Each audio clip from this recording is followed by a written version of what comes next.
টাকা পাচার হয়ে গেলে যে দেশে যায় এই দেশের অর্থনীতির বাজেট হয়ে যায়। আরে আমরা বঙ্গবন্ধুর খুনিদের আনতে পারি না, আর টাকা পাচার করে এই টাকা ফেরত আনবো কিভাবে? এইটা একটা বড় সমস্যা এই সরকারে। রাসেল ভাইপার সাপ চলে আসছে মাননীয় স্পিকার।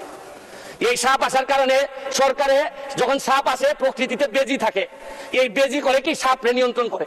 কিন্তু এই সরকারে দেখা যাচ্ছে বিভিন্ন জায়গায় রাসেল ভাইপার আছে, কিন্তু বেজি ওই পরিমাণ নাই যে এই সাপরে ধরবে। মাননীয় স্পিকার, আপনি দেখেন এই আমাদের প্রতিষ্ঠানগুলা কত দুর্বল হয়ে গেছে। আমাদের প্রতিষ্ঠান একজন ভদ্রলোককে দুদক ধরতে পারে নাই, একজন ভদ্রলোককে এনবিআর ধরতে পারে নাই, বাংলাদেশ ফাইন্যান্সিয়াল ইন্টেলিজেন্স ইউনিট ধরতে পারে নাই।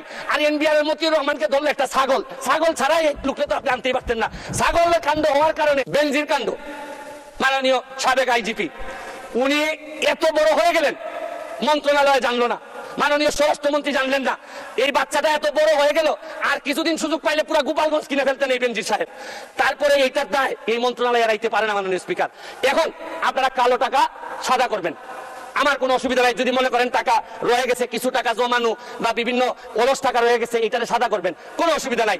কিন্তু এই সাদা করার মধ্য দিয়া বেনজিরার মতিউরের টাকাও যদি সাদা হয়ে যায়, আর এদের ভবিষ্যৎ প্রজন্ম উত্তরাধিকার, আদর্শের উত্তরাধিকার যারা, তাদের টাকাও যদি সাদা হয়, তাহলে এই আমি বলতে চাই যে আমি যত বরাদ্দ এই পর্যন্ত পাইছি, আমি হচ্ছে কি এমপি হিসাবে ট্রাস্টি।